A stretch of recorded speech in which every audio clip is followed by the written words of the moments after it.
Merci de votre fidélité au programme de Gabon 24. Vous êtes bien sur votre émission de l'actualité sportive Multisport 24. Nous allons parler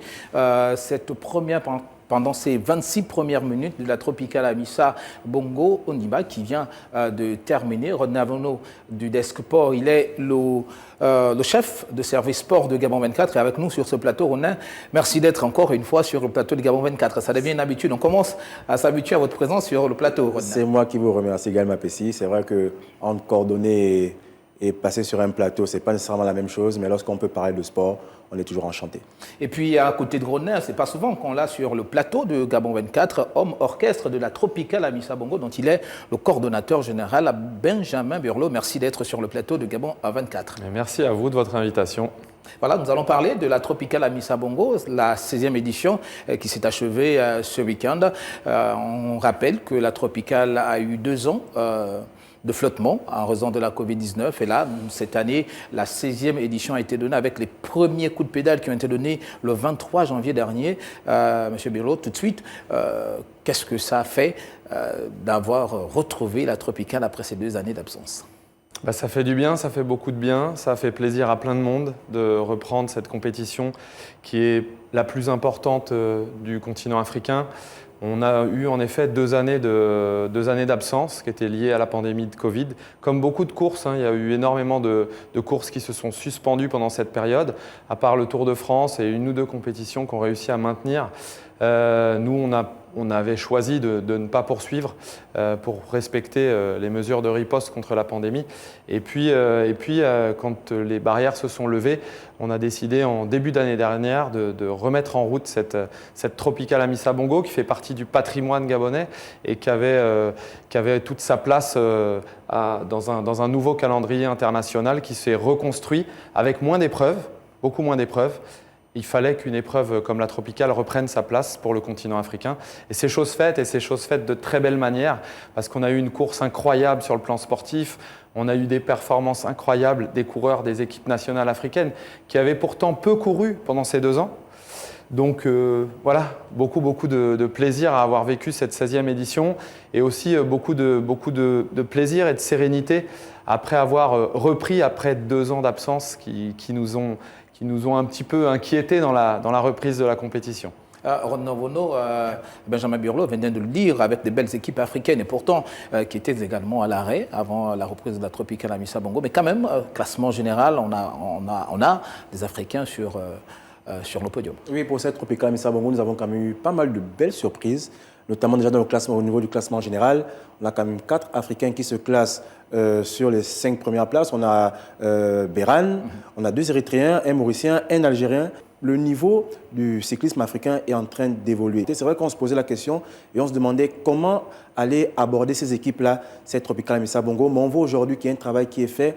On voit aujourd'hui que l'UCI donne beaucoup d'importance au cyclisme africain. Et ça, c'est vu qu'on peut rivaliser, les équipes africaines peuvent rivaliser avec des équipes qui font quand même le Tour de France ou la Vuelta ou encore le Tour d'Italie. Et la Tropicale Amissa Bongo a quand même cette particularité de mettre en avant non seulement les équipes professionnelles, mais les équipes nationales africaines. C'est du jamais vu.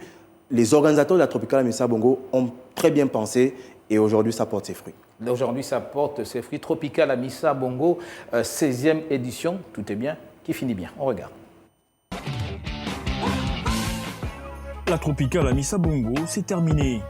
Après 7 jours à parcourir le Gabon et 5 de ses provinces, le Wellington, le Moyen-Ogooué, le Oué-Maritime et l'estuaire, le peloton a achevé sa course devant le Sénat, comme lors de la première édition. Échappée, combativité, réactivité, tous les ingrédients étaient réunis pour que ce Tropicale Amissa Bongo soit un cocktail explosif. Une édition qui promettait du spectacle et qui en a d'ailleurs donné. Cette 16e édition, qui a été la plus rapide de l'histoire et qui s'est courue avec une moyenne de 44,465 km/h, a débuté dans le nord du Gabon. On a travaillé d'arrache-pied. C'était pas parfait, mais comme vous l'avez pu le voir, les journalistes aujourd'hui internationaux disent que c'est l'une des plus belles tropicales qui a été organisée. Et pour cause, nous avons eu un Gabonais pour la première fois qui a obtenu un maillot de classement. Le maillot de la combativité, le jeune Glenn Moulungi à l'étape de Port-Gentil. C'est pas facile, c'est vrai, mais nous avons quand même pu réussir à obtenir cette distinction. Et puis, bien évidemment, faire venir 10 équipes africaines, 5 équipes professionnelles qui participent au Tour de France notamment, eh bien, ça veut dire que la Tropicale Amissa Bongo est toujours et encore la course numéro 1 en Afrique. Durant 7 jours, les Total Energy ont imposé leur rythme. Rien d'étonnant que les seuls cyclistes à avoir enfilé le maillot jaune soient tous deux de la meilleure équipe de la Tropicale Amissa Bongo. Au final, c'est Geoffrey Soupe qui a remporté la 16e Tropicale Amissa Bongo. Énorme, c'est une concrétisation de toute une carrière pro. J'ai pas encore fini, mais vivre des moments comme ça, émotionnellement, c'est juste extraordinaire. J'en parlais ce matin. Là, ça se concrétise vraiment. Pour la première fois de l'histoire de la compétition, 4 Africains ont fini dans le top 5 de la Tropicale Amissa Bongo. Derrière Geoffrey Soupe, l'Algérien Hamza Amari, le Mauricien Christopher Rougier-Lagan, Nathael Biran et David Yemam de l'Érythrée ont terminé respectivement 2e, 3e, 4e et 5e au classement général. La semaine a été hyper nerveuse, très tendue. Je redis la même chose, mais on n'a pas eu beaucoup d'alliés, en tout cas cette semaine. On s'est fait vraiment torpiller tous les jours. Aujourd'hui, les Algériens sont vraiment venus nous porter aide, avec l'île Maurice aussi. On leur doit un gros merci quand même pour ça. La pression, on l'a eu jusqu'à aujourd'hui. Dès le début de l'étape, ça a attaqué, et là c'est fini. Glenn Moulengi de l'équipe gabonaise finit quant à lui à la 61e place à 20h42 minutes et 12 secondes de Soupe. Il y a encore beaucoup de choses à faire, mais je peux vous assurer que le gouvernement du Premier ministre Billy Binzé travaille d'arrache-pied pour que le sport, la pratique du sport au Gabon et le sport national continue à faire rayonner le Gabon au plan national et au plan continental. Pour ce qui est de la victoire d'étape, la dernière de cette édition 2023, c'est le Danois Alexander Salby qui a été le plus rapide. C'est vraiment la Tropicale qui a été la plus disputée depuis ses débuts. Et ça, voilà, c'est un vrai succès aussi parce que les équipes européennes maintenant ne viennent pas là pour s'entraîner. Elles viennent là prêtes et préparées. Et néanmoins, malgré ce niveau de préparation, les équipes africaines sont dans le peloton. Et elles sont même sur le podium, comme vous avez pu le constater, avec 2 coureurs d'équipe nationale africaine en 2e et 3e position du général. Cette Tropicale Amissa Bongo a également été l'occasion de faire découvrir la destination Gabon avec de nouvelles villes-étapes comme les Bamba. C'était donc la première fois que la Tropicale visitait le département de la Loitiwano au sud du Gabon. Bien sûr, on a eu aussi une petite cerise sur le gâteau cette année avec un coureur gabonais qui a montré le maillot, qui a fini 2e du classement du plus combatif de l'ensemble de l'épreuve. Ce n'est jamais arrivé. Voilà, on attendait ça depuis longtemps. On va dire que c'est les débuts et que ça va continuer sur cette lancée. Mais comment évoquer la Tropicale Amissa Bongo sans l'âme de cette course mythique? Le public. Durant 7 jours, les fans et adeptes de la petite reine ont été au rendez-vous, encourageant sans relâche le peloton, mais surtout les panthères nationales. La 17e édition promet d'être palpitante.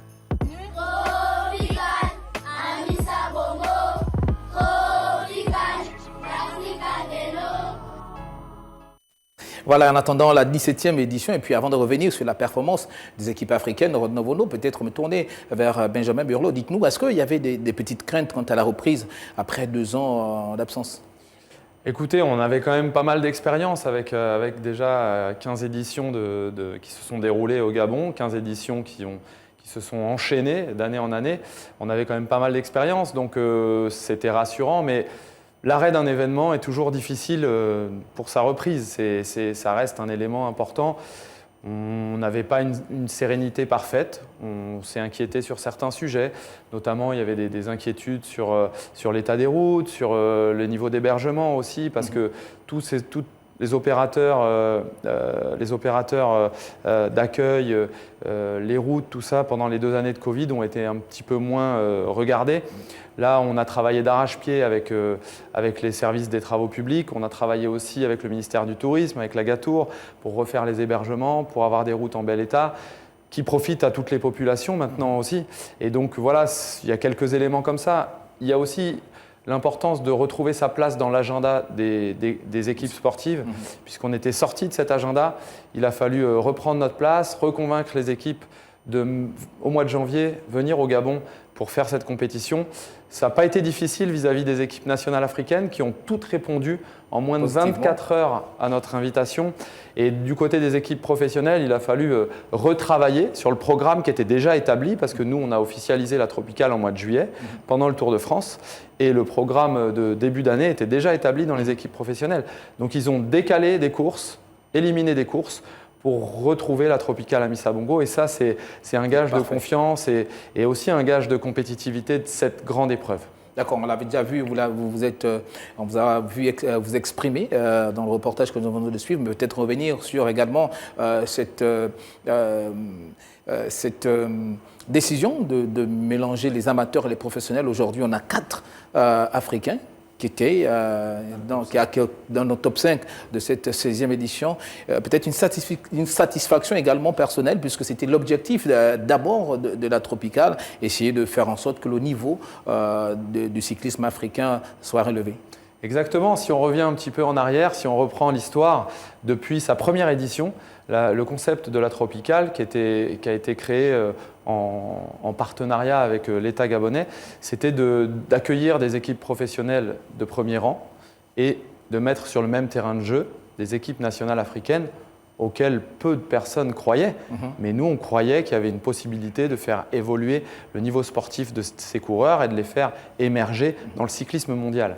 Au fur et à mesure des années, la Tropicale a révélé le cyclisme africain, a révélé des coureurs, a révélé des nations et il leur a permis d'accéder au plus haut niveau avec l'intégration dans des équipes professionnelles, avec la présence de coureurs africains sur le Tour de France. Tout ça a été permis uniquement grâce à la Tropicale à Missa Bongo. C'est la seule course qui a ce concept-là aujourd'hui, qui est arrivée à un équilibre depuis de nombreuses années avec 5 équipes professionnelles, la plupart qui participent au plus grand tour, et 10 équipes nationales africaines. Tout le monde sur le même terrain de jeu, des équipes qui font le Tour de France, des équipes qui s'entraînent chez elles, dans leur pays. Et on se rend compte à la fin qu'il y a très peu d'abandon, qu'il n'y a pas un écart très important entre les premiers et les derniers. Et que surtout, en effet, qu'on a 4 coureurs africains dans les 5 premiers. C'est jamais arrivé dans l'histoire de la Tropicale. Et sur ces 4 coureurs, on en a 3 qui courent dans leur équipe nationale. Un seul est professionnel, Nathanaël Berhan, qui est le premier Africain à avoir gagné la Tropicale à Missa Bongo.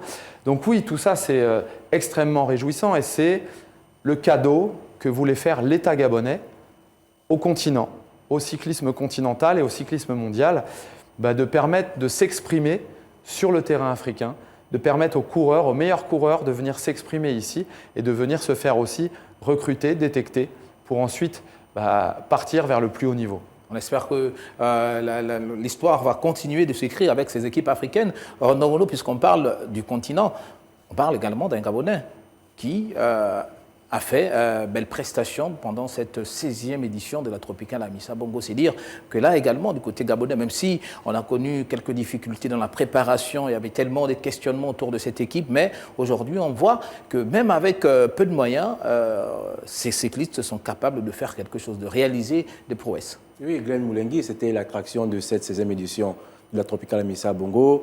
On avait un jeune qui s'est battu, qui voulait rivaliser avec d'autres cyclistes, non seulement africains, mais professionnels. On a eu la chance de vivre cette Tropicale-là, où un Gabonais a eu un maillot distinctif, donc celui du meilleur combattant lors de la 5e étape. Cela a montré qu'il y a du potentiel. Après, il faut juste façonner ces diamants bruts-là.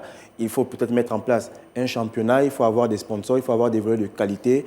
Ça montre aussi que le niveau entre le cyclisme professionnel et le cyclisme amateur, au niveau de la Tropicale, donc entre les équipes nationales et les équipes professionnelles, est en train de rétrécir au fur et à mesure, parce qu'on a quand même déjà 2 vainqueurs de la Tropicale à Missa Bongo africains qui ont rejoint des équipes professionnelles.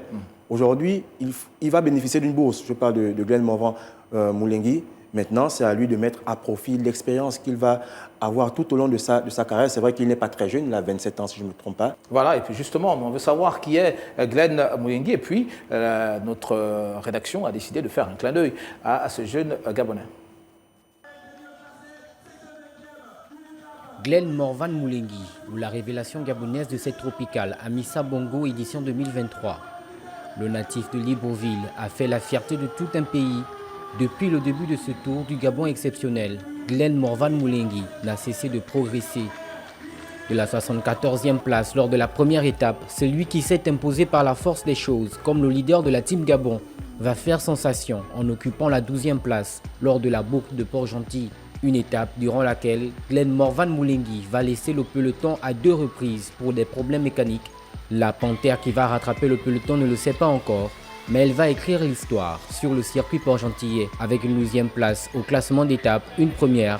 Glenn Morvan Moulengi va s'adjuger le maillot de la combativité. C'est une fierté pour le Gabon d'avoir une panthère qui a réussi à obtenir une performance aujourd'hui.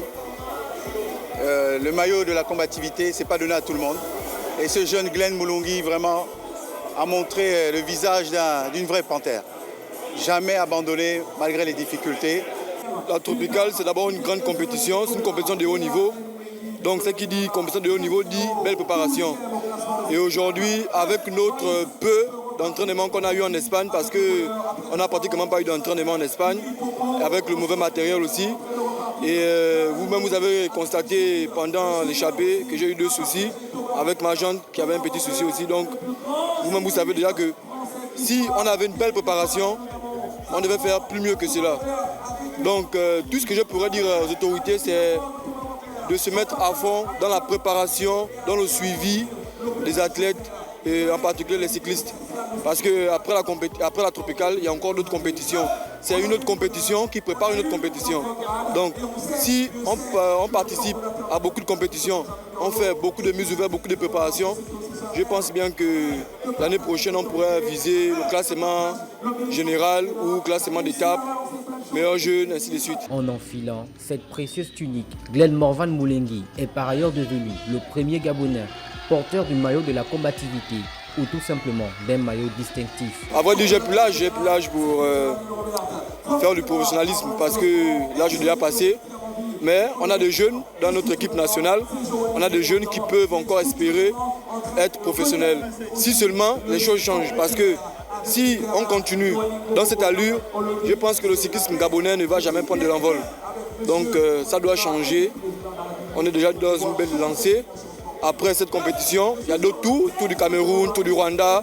Si seulement le ministère, la fédération peut nous envoyer dans d'autres compétitions pour préparer la compétition, la tropicale prochaine, je pense bien que nos jeunes vont sortir la tête haute, quoi, pour qu'ils puissent signer dans des clubs professionnels, dans des clubs semi-pro aussi, pourquoi pas. Sans éluder les difficultés de préparation de l'équipe nationale des Panthères du Gabon version cyclisme, Glenn Morvan Moulengi a fait preuve durant 7 jours de ténacité, d'abnégation, mais surtout de beaucoup de courage, en tirant son épingle du jeu, chose qui n'a d'ailleurs pas manqué de faire réagir les autorités gabonaises chargées du sport. Nous sommes très fiers et nous allons vraiment, j'en parlais avec le directeur général des sports, il y aura des surprises pour ce jeune Gabonais.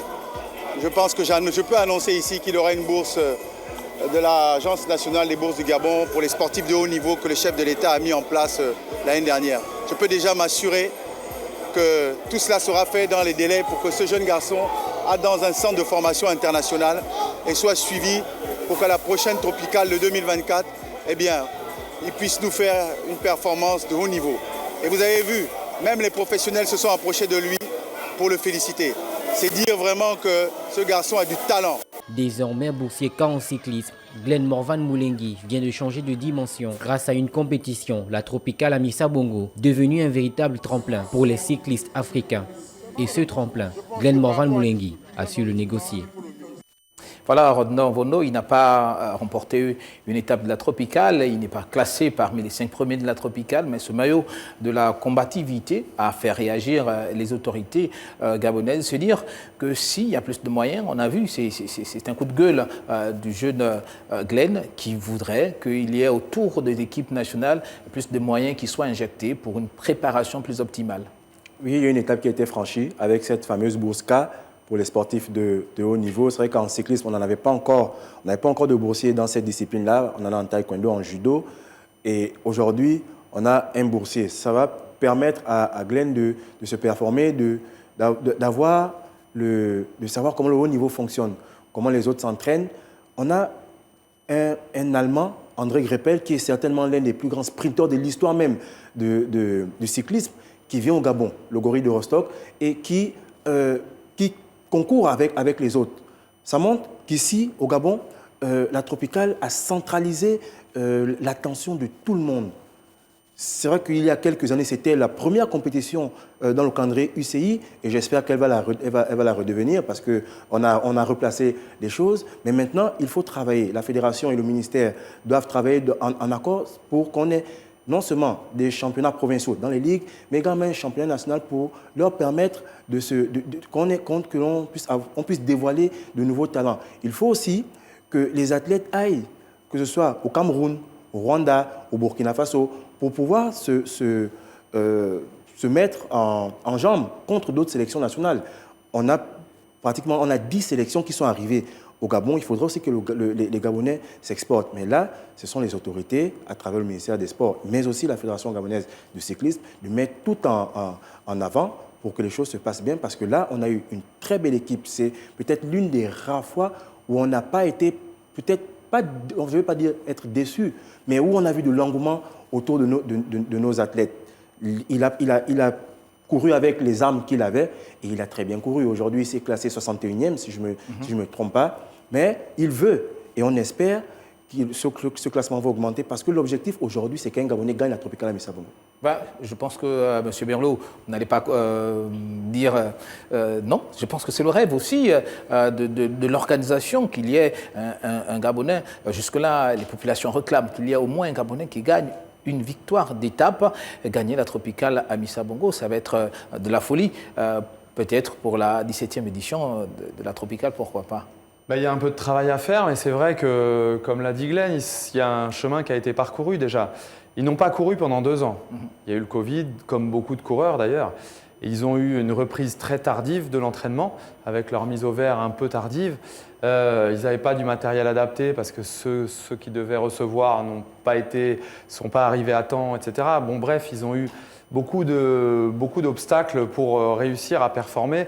Et pourtant, ils ont performé. Et on voit Glenn, mais les autres membres de l'équipe nationale ont aussi performé. Ils sont restés dans le peloton, ils n'ont jamais lâché. On a eu un seul abandon sur chute à la première étape. Les autres ont tenu jusqu'à la fin de la compétition. C'est beaucoup, c'est une grosse compétition, ça roule très vite. Vous avez vu qu'on a battu des records de vitesse moyenne. Une étape qui a roulé à plus de 49,5 km/h. C'est une étape du Tour de France. Je veux dire, c'est pas avec 1 mois et demi de préparation, tenir ça, ils ont énormément de mérite. Et donc, ils ont du potentiel. Et ce potentiel, si on l'exploite, il va amener beaucoup plus haut. Mais je vous entends parler de moyens, c'est vrai, il faut des moyens, mais il faut surtout des moyens humains, il faut de l'encadrement compétent pour les aider à aller vers ça. Ce n'est pas seulement des moyens financiers, du matériel, ça ne suffit pas. Il faut de l'encadrement compétent, il faut un programme bien établi dans l'année et il faut des compétitions, comme vous l'avez dit, en effet, parce que dans le cyclisme, en fait, c'est l'accumulation de compétitions qui permet de progresser. Quand on s'entraîne, on roule les uns avec les autres. Il n'y a pas tellement de challenge. En compétition, quand il y a une échappée qui part et qu'il faut aller la chercher, là, on va chercher dans ses ressources, au plus profond de soi-même. Et c'est là où le sportif vraiment s'exprime et c'est là où on voit celui qui va avoir les capacités ou pas. En tout cas, ils ont beaucoup de potentiel. Rodney, est-ce qu'il faut dire que finalement la Tropicale Amissa Bongo et les Panthères du Gabon, c'est un mariage forcé? On a comme l'impression qu'on est obligé d'avoir cette équipe nationale là parce que le Gabon abrite la Tropicale Amissa Bongo. Est-ce qu'il n'est pas temps désormais de véritablement faire asseoir les acteurs de cette discipline au niveau du Gabon? On a une fédération qui a du mal véritablement à fonctionner. On a des acteurs de la discipline qui continuent de se plaindre fréquemment.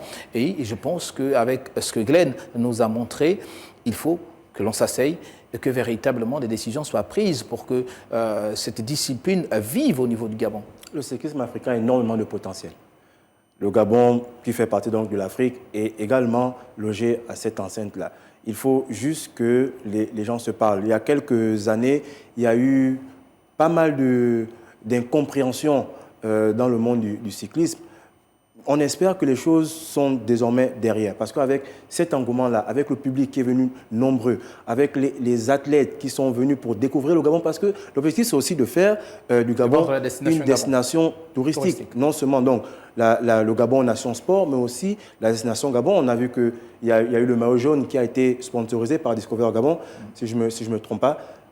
On est dans un processus où il faut, peut-être pas pour le moment professionnaliser le cyclisme africain, mais il faut qu'on ait les bases pour se dire que lorsqu'on a 3, 4, 5 ou 6 Africains qui sont présents au Tour de France, ça ne doit pas être comme un tour de magie. Un hasard. Il faut que ça soit normal. Aujourd'hui, l'Afrique attire énormément. Et pour preuve, on a Christopher Froome, plusieurs fois vainqueur du championnat du Tour de France, qui va participer au Tour du Rwanda. Donc, il y a déjà un regard qui est porté vers le cyclisme africain. Si on a 2 compétitions comme la Tropicale et le Tour du Rwanda, on espère qu'il y aura encore d'autres compétitions comme ça là qui vont se mettre en place parce qu'il est temps que les athlètes africains se relèvent. On a déjà vu tout le potentiel qu'on pourrait avoir en Afrique. Maintenant, il faut les moyens humains, il faut former les formateurs, il faut trouver ces pépites-là et je sais qu'il y a un potentiel pour eux. Maître Biglo, on va peut-être terminer avec vous en 30 secondes. Dites-nous, la 17e édition de la Tropicale Amissa Bongo, on espère que la Covid ne va pas venir tout gâcher. Est-ce que là encore, il y a des surprises? Écoutez, on va très vite s'y mettre, on va très vite commencer à préparer cette 17e édition. La 16e, avec la situation de reprise et la levée des mesures barrières qui a été tardive, on s'y est pris tard, on a dû aller très vite dans la préparation, très vite dans l'organisation. Ça a donné un très beau résultat quand même, mais ce n'était pas dans un confort absolu. Là, on a le temps de démarrer dès demain la préparation de cette 17e édition. J'ai la chance d'avoir pu échanger avec son Excellence Ali Bongo Ondimba, le chef de l'État, sur le projet de parcours de l'année prochaine. J'ai déjà des directives et donc on va s'y atteler très très rapidement. De toute façon, on se donne rendez-vous l'année prochaine avec la 17e édition de la Tropicale Amissa Bongo. Merci Rodno Bono. Je rappelle que vous êtes chef des sports de Gabon 24. Avec vous, il y avait le coordonnateur général de la Tropicale Amissa Bongo, Benjamin Burleau. Merci monsieur d'avoir été sur ce plateau. Merci à vous. Voilà, 26 minutes, ça va très vite. Le temps pour nous de souffler quelques secondes et puis on se retrouve pour la deuxième partie de votre émission de l'actualité sportive.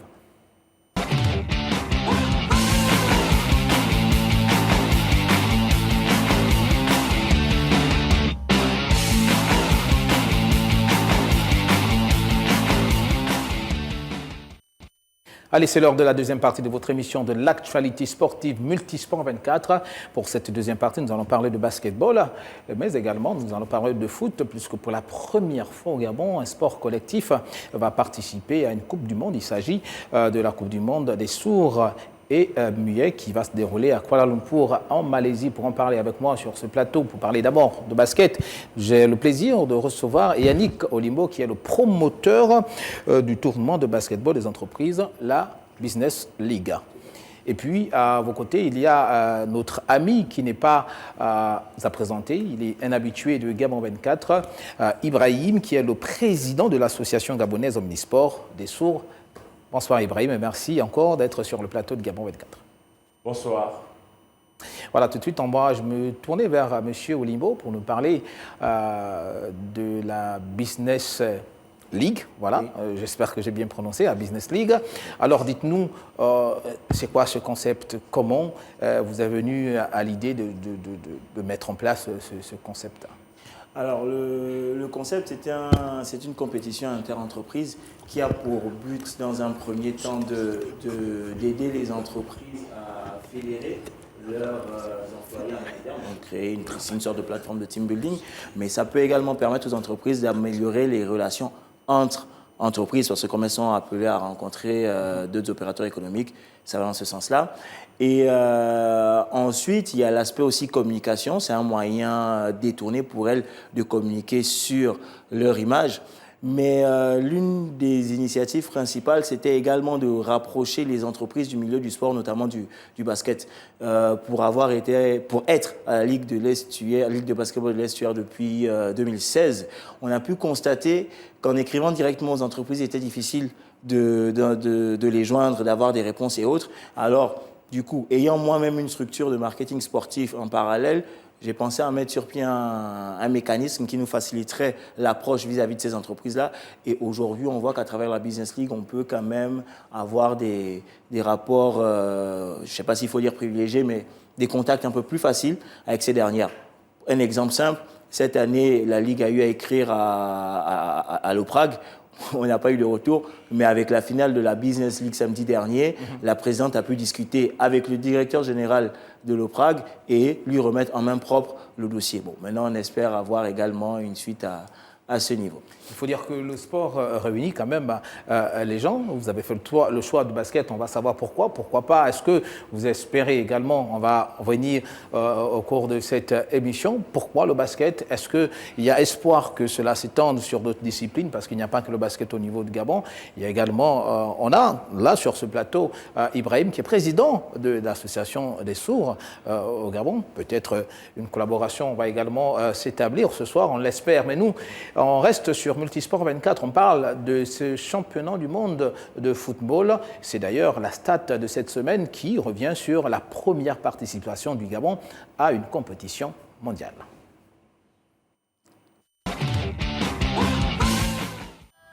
Pour la première fois dans la riche histoire sportive du Gabon, une équipe de sport collectif prendra part à une Coupe du Monde.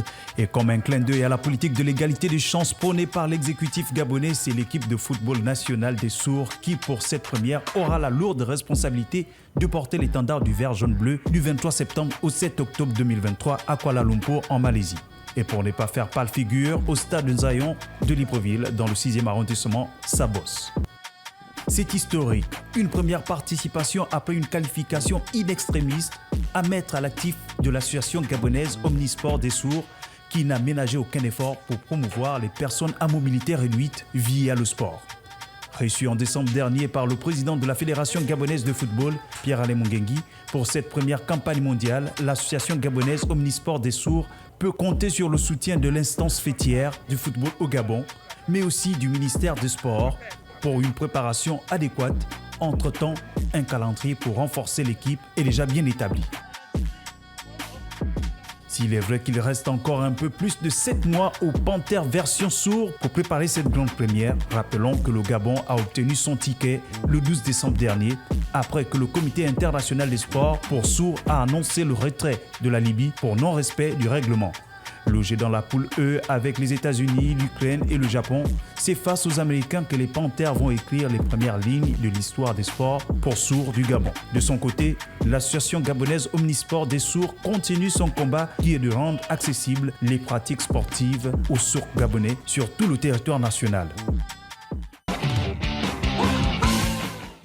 Voilà, il faut rappeler quand même, c'est vrai qu'on le disait déjà dans le reportage, mais il faut rappeler que cette qualification, c'est grâce aux efforts de l'association gabonaise des sourds qui se bat à travers le continent, mais également au-delà pour que les sourds soient considérés et aient une place dans la société. Pour en parler avec moi sur ce plateau, parce que c'est une première, cette participation à la Coupe du Monde, Ibrahim qui est avec nous. Alors Ibrahim, c'est une victoire quand on sait que depuis des années, vous vous battez pour que les sourds et muets soient traités au même pied d'égalité que le reste des autres.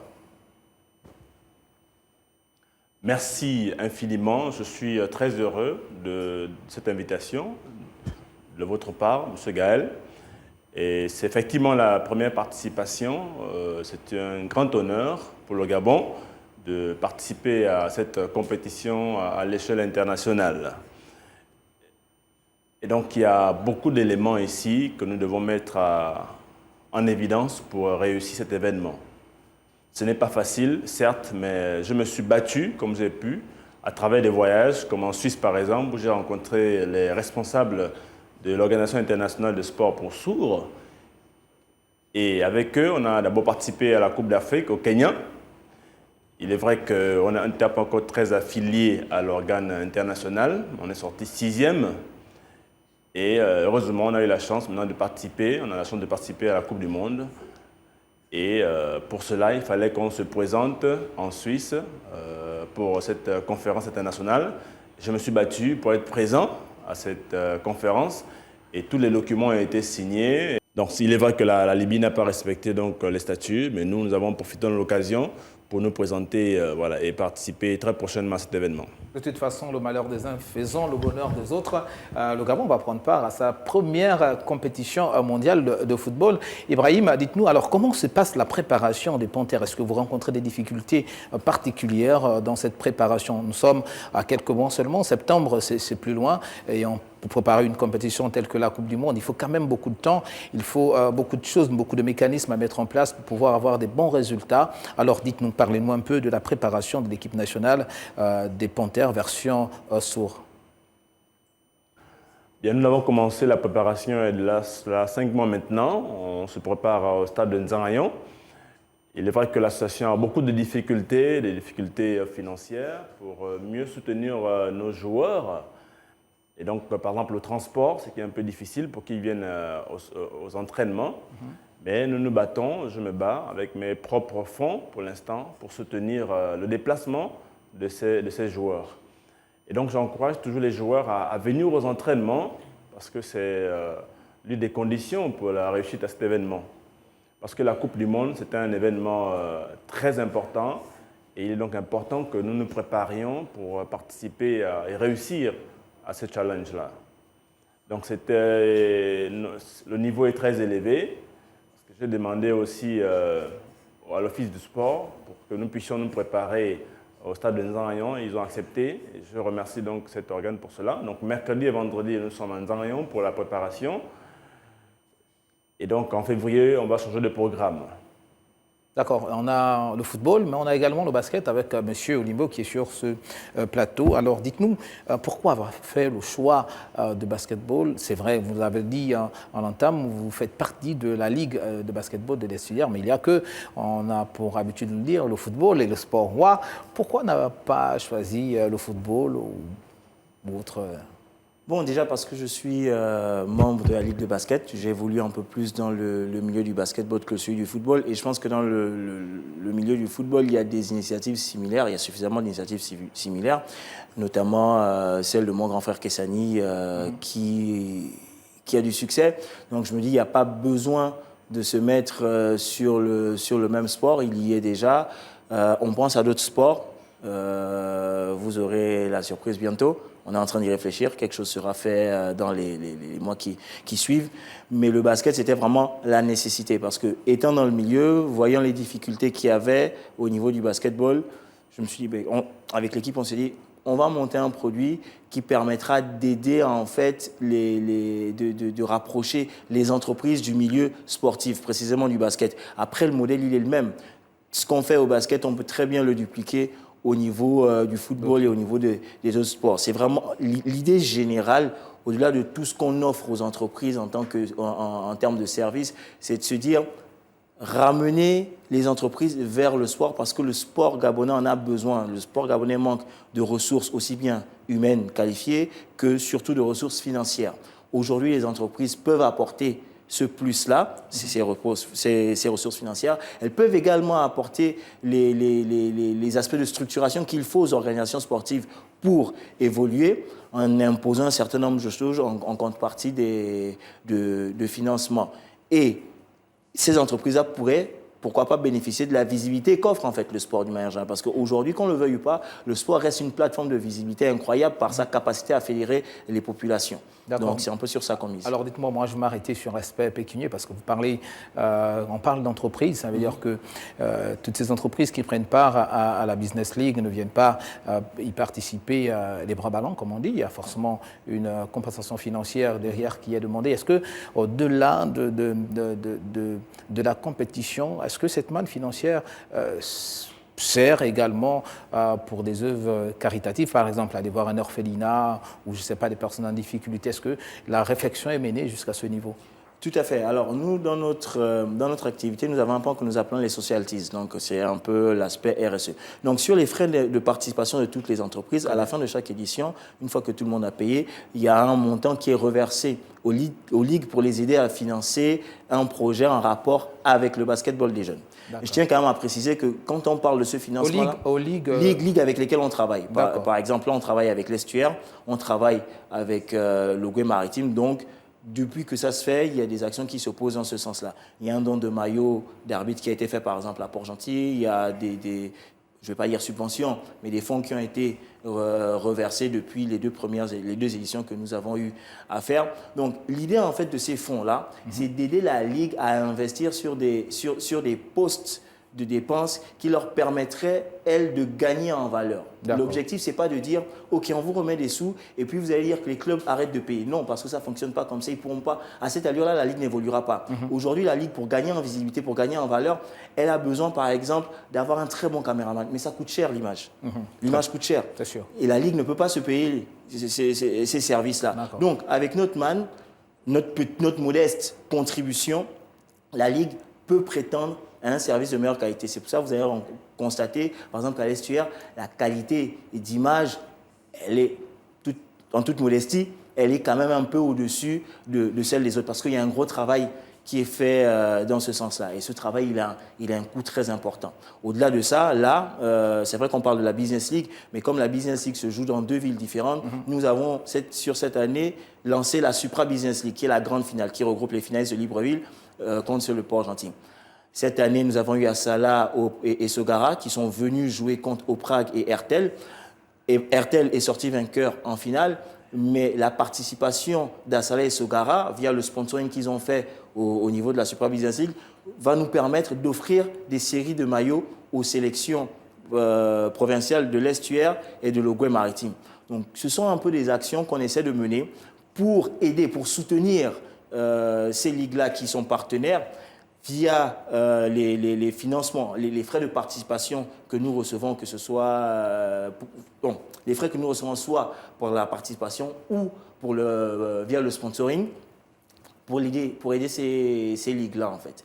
Donc, c'est ce qu'on fait à notre niveau, mais ce qu'il ne faut pas aussi oublier, c'est que ça reste aussi une activité où nous également on doit se rémunérer parce que... D'accord, justement, je voulais poser la question, mais certainement vous allez, je vais la poser pour la suite de l'émission. Je me retourne vers Ibrahim qui est avec nous sur ce plateau pour parler de la question de la sélection. Ibrahim, alors dites-nous comment on fait pour sélectionner quand on sait qu'au Gabon, il n'y a pas forcément des clubs spécialisés là où on retrouve des sourds. Comment vous faites la sélection pour constituer l'équipe nationale? Comment ça se fait?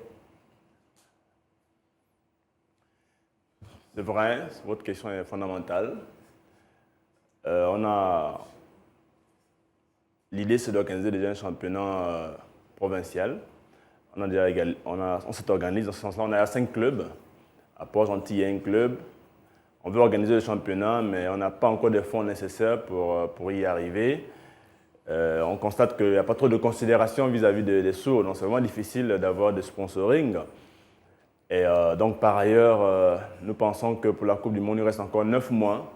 On a décidé de nous battre, de fédérer les clubs afin que tous soient au stade de Nzanyon pour les entraînements.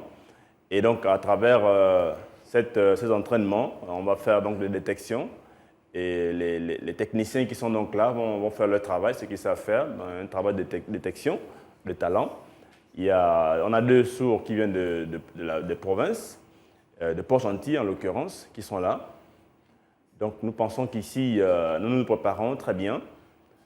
À Port-Gentil, il y a le président aussi, qui est un président qui est prêt de nous aider pour mieux organiser les détections, en l'occurrence dans la ville de Port-Gentil.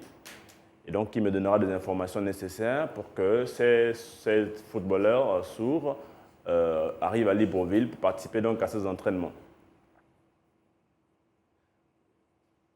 Voilà. Alors, dites-nous, Ibrahim, dès l'annonce de la participation des sourds au Mondial pour la première fois, comment les sourds qui aujourd'hui s'entraînent du côté des Nzanyon ont accueilli la nouvelle?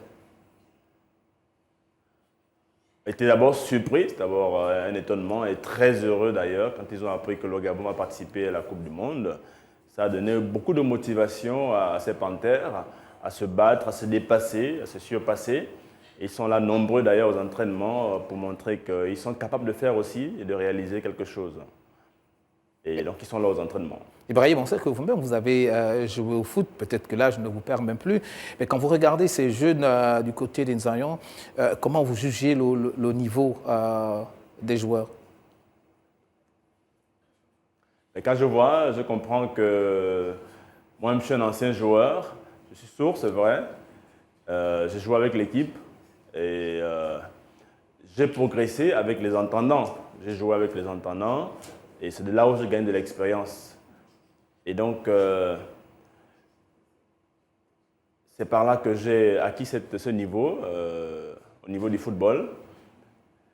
Et donc, j'ai pensé qu'il fallait maintenant donner l'opportunité à ces jeunes-là aussi de s'entraîner. Et on a des entraîneurs entendants qui donc nous aident pour ce travail-là.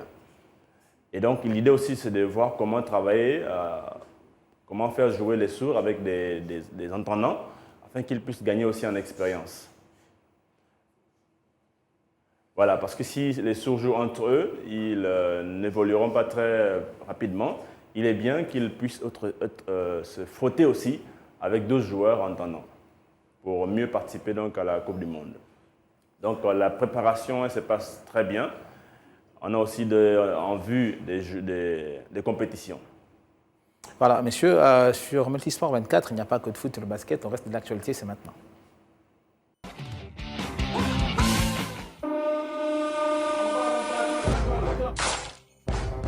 Le processus électoral est prévu entre le 22 février, date d'ouverture de dépôt de candidature, au 8 avril 2023, date de l'élection. Établi le 14 janvier dernier lors du congrès extraordinaire du comité de gestion provisoire de la Ligue de football de l'Estuaire, la commission électorale a dévoilé le samedi 27 janvier dernier le calendrier électoral via une conférence de presse. Jason Akuma, le président de la dite commission et ses deux collaborateurs entendent respecter les textes à la lettre en vue d'une élection crédible. Décédé le 10 janvier 2023, Alain Acosta Suarez a été inhumé le 28 janvier dernier. Un hommage a donc été rendu au premier sélectionneur gabonais à avoir qualifié l'équipe nationale de football du Gabon pour les quarts de finale d'une phase finale de la Coupe d'Afrique des Nations et vainqueur de la Coupe de l'Union des États de l'Afrique centrale en 1988 au Cameroun. Et c'est le gymnase de l'Umi à Libreville qui a servi de cadre à ces obsèques qui ont permis au monde du sport en général et à celui du football en particulier de lui rendre un dernier hommage. Merci Alain Acosta pour le service rendu. Au terme d'une bataille farouche, les hommes de Guillaume Gilles se sont inclinés 34-29 à Stockholm dimanche 29 janvier face à une brillante équipe du Danemark en finale du mondial de handball. Les Scandinaves, qui ont dominé la rencontre de bout en bout, s'offrent la médaille d'or de ce mondial face à une équipe de France qui les avait battus en finale des Jeux Olympiques de Tokyo il y a 18 mois. Pour les hommes de Guillaume Gilles, l'argent a un goût amer, mais le bilan du tournoi est positif.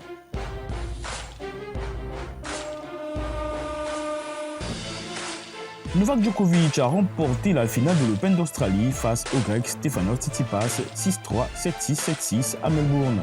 Ce 10e titre de Melbourne permet aux Serbes d'égaler le record de victoires en tournoi des Grands Chelems de l'Espagnol Rafael Nadal. Cette victoire de Novak Djokovic face à Stefanos Tsitsipas en finale de l'Open d'Australie dimanche restera forcément dans les annales puisque le Serbe entre un peu plus dans l'histoire du tennis mondial. Voilà, messieurs, nous revenons sur ce plateau. Monsieur Limbo, alors dites-nous, vous avez parlé de la province de l'Estuaire, mais également de l'Ogooué-Maritime. Nous savons que le Gabon, ce n'est pas seulement l'Estuaire, l'Ogooué-Maritime. Personnellement, j'ai du mal souvent avec ces questions. De manière générale, quand on organise des compétitions, on a souvent tendance, quand on n'a pas pensé qu'à l'Estuaire, la deuxième province à laquelle on pense directement, c'est l'Ogooué-Maritime, alors que le Gabon, c'est 9 provinces. Dites-nous, est-ce qu'on peut espérer avoir la Business League s'étendre sur d'autres provinces? Pourquoi pas aller à Makoko? Non, mais c'est pas exclu, mais il faut juste voir qu'actuellement nous sommes en réflexion dessus. Une extension est possible, sûrement sur une forme différente, parce que il faut déjà savoir une chose, c'est que la Business League aussi dépend du tissu économique de la ville dans laquelle elle se développe. Donc pour y aller, il faut qu'on ait des entreprises, et dans ces entreprises, il faut qu'on ait suffisamment de personnes qui jouent. Donc la réflexion est en train de se mener, parce que l'objectif c'est d'aider partout, c'est pas juste Libreville, Port-Gentil, mais c'est de voir comment arriver, comment ça peut se faire, quelles sont les conditions. C'est une étude en fait, c'est une étude. Donc on n'exclut pas turns sur d'autres villes. C'est vrai que là, on est plus sur une option où on va aller vers un autre sport, mais pour donner bien évidemment une dimension plus grande à la business de basketball, on réfléchit à comment exporter le concept vers d'autres villes, notamment l'Ambaréné, le Haut-Ogooué, d'autres provinces comme l'Haut-Ogooué, le Moyen-Ogooué et l'Ogooué-Vindo et toutes les autres, pourquoi pas. Alors dites-nous, parce que le temps qui nous est imparti est en train de courir à sa fin, peut-être terminer avec vous cette question. Qu'est-ce que vous y gagnez en organisant tout cela? Ben, déjà, on gagne, on arrive aujourd'hui avec cette édition, on commence à parler un peu de rémunération. On espère que par la suite, ce sera beaucoup plus intéressant, qu'on pourra arriver à un niveau où le sponsoring, le naming nous rapporteront un peu plus d'argent. Mais ce qu'on gagne énormément, c'est également du relationnel. C'est du relationnel parce qu'on rencontre des personnes, on rencontre très souvent des directeurs qui derrière peuvent nous ouvrir des portes pour d'autres projets, pour nous aider à accompagner d'autres sportifs ou d'autres organisations sportives. Donc pourquoi pas l'association gabonaise des Pourquoi sourds? pas. D'accord. Ibrahim, on va peut-être terminer avec vous également. Alors dites-nous, en décembre dernier, vous avez rencontré le président de la Fédération gabonaise de football. Concrètement, qu'est-ce qui a été dit entre vous? Est-ce que le président a promis vous aider? C'était sur quel plan? Effectivement, quand on a été reçu par le président de la FEGAFoot, la première chose, c'était de lui donner l'information relative à notre prochaine participation au mondial. Et donc, nous avons eu un entretien avec lui et il nous a demandé comment est-ce qu'on s'organise pour ce mondial. Nous avons expliqué et donc il a accepté de nous accompagner à travers le matériel sportif. Voilà. Et donc, il nous a promis le soutien. Et donc, le ministre des Sports aussi nous accompagne dans cette organisation. D'accord. Ibrahim, pour terminer avec vous, dites-nous, est-ce que vous avez un dernier mot à l'endroit non seulement des autorités gabonaises, mais également des sourds et des familles également qui, jusqu'aujourd'hui, hésitent de laisser les enfants venir vers vous? Je voudrais remercier toutes les personnes qui me regardent actuellement et leur dire qu'il faut désormais compter sur les sourds, compter sur les sportifs malentendants et avoir plus de considération vis-à-vis d'eux et savoir que le sourd et l'entendant ils sont égaux. Ils sont égaux, il y a des sourds footballeurs tout comme il y a des entendants footballeurs et on doit tous les considérer au même pied d'égalité. On doit respecter les sourds et leur donner la considération nécessaire, le soutien, pour leur permettre aussi d'être meilleurs. Parce qu'on a demandé du sponsoring dans beaucoup d'entreprises, on attend encore, on n'a pas encore de retour vraiment significatif. Et donc, nous pensons que les sourds aussi sont talentueux. Merci beaucoup. De toute façon, nous on compte sur M. Limbo, certainement pour vous donner un coup de pouce, pourquoi pas, pour essayer d'aider l'association gabonaise des sourds qui va participer pour la première fois, il faut quand même le dire, c'est la première fois que le Gabon va prendre part à une Coupe du Monde. Quand on parle de sport collectif, c'est également une initiative encouragée, M. Limbo. Vous terminez avec vous.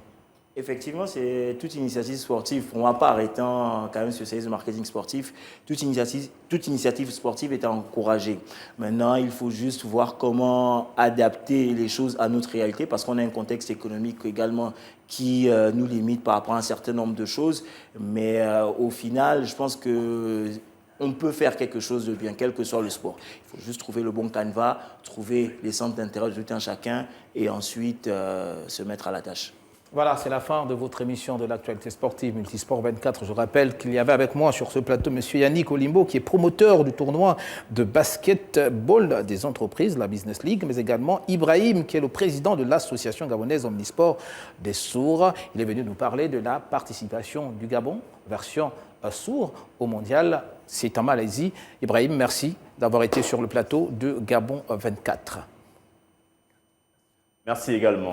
Merci également à Yannick. On espère vous retrouver très prochainement avec des bonnes nouvelles concernant la Basketball League, en espérant que désormais, c'est plus l'Essuyer et le Ogooué-Maritime qui vont être concernés. On va peut-être aller du côté de Makoukou. Voilà, Multisport 24. C'est fini pour aujourd'hui. Merci de votre fidélité. On se donne rendez-vous la semaine prochaine.